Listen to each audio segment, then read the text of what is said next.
not just light, it's a beacon. The strobe becomes our guide. Our shadows dancing with strangers, our bodies merging. Each flash a story, a memory, a fragment of time where everything seems possible. A spark ignited, a rhythm found.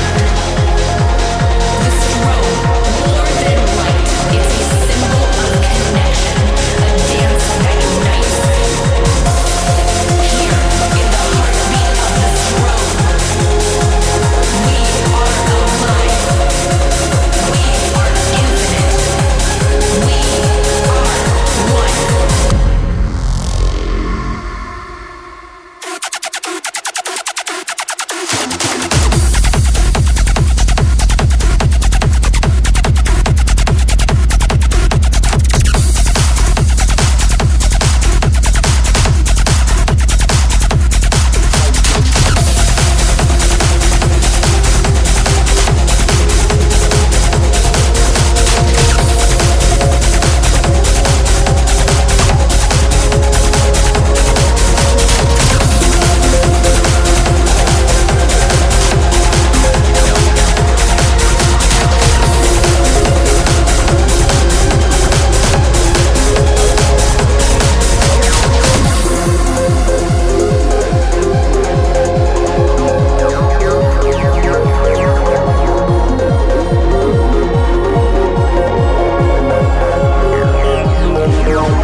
In the pulsing heart of night, the strobe cuts through darkness.